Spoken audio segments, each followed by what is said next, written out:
கோபால கோபால கோகுல நந்தன கோபால நந்தகுமார நவனித சோர பிருந்தாவனச்சர கோபால கோபால கோபால கோகுல நந்தன கோபால.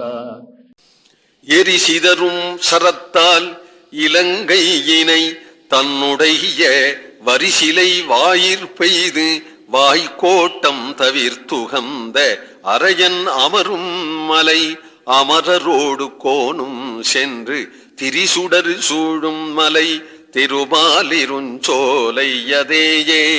எரி சிதறும், எரினா நெருப்பு, நெருப்பு சிதறும்படி நெருப்பு பறக்கும்படியான அம்புகளை கொய்து இலங்கையினை தன்னுடைய வரிசிலேர்வாயை, தன்னுடைய வரிகள் உடையதாகிய கோதண்டத்தினுடைய வாயில அகப்படும்படியாக இலங்கையையே ஆக்கி, இலங்கையிலே வாசம் பண்ணக்கூடியவர்களான அரக்கர்களுடைய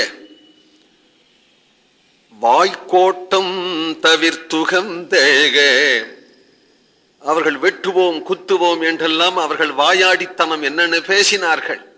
ஒண்ணு நடக்கலையே, எல்லாம் ஒழிச்சு கட்டி விடுவோம், ராமனை வதம் பண்ணுவோம், லட்சுமணனை வதம் பண்ணுவோம், ஹனுமான வதம் பண்ணுவோம் என்று விபீஷண சரணாகதி கட்டத்துல ராவணன் கேட்கும்போது அவர்கள் சொல்றார். பின்னாடி யுத்தம் பண்ணும்பொழுதும் ஜெகி தாரைய சிந்தி பிம்தின்னு கத்தினார். இப்ப யுத்தம் முடிஞ்சு கொடுத்த நிசப்தமா போயிடுதான். ஏன்னா எல்லா வாயும் பொழந்துண்டு அவ்வளவு அரக்கர்கள் கத்தின வாயெல்லாம் நிசப்தமா போர்க்களத்துல விழுந்து கிடக்கார்கள். கத்துறதுக்கு ஒரு ஆள் இல்லை. விபீஷண கோஷ்டிலாம் ஸ்ரீராம் ஜெயராம் ஜெய ஜெயராம் தான் சொல்லும், வெட்டு குத்துன்னு சொல்லாது. அவனுடைய வாய்க்கோட்டம் தவிர்த்துகந்த, வெறும் பேச்சுடா உங்க பேச்சு, விகத்தனம்னு பேரு. அந்த விகத்தனம் தோன்று போகும்படியாக அரையன் தன்னுடைய அவதார காரியத்தை முடிச்சு பட்டாபிஷிக்தனா இருக்கக்கூடிய அரையன் அந்த ஸ்ரீ ராமபிரான் அமரும் மலை அமரரோடு கோணும் சென்று, அமரர்கள் தேவர்கள், தேவர்களுக்கு கோன் இந்திரன், திரிசுடர் சூரியன், சூரியன் இந்திரன் முதலிய எல்லா தேவர்களும் சென்று தொழும்படியாக இருக்கக்கூடிய திருமாலிருஞ்சோலை. கோவிந்தநாம சங்கீர்த்தனம்.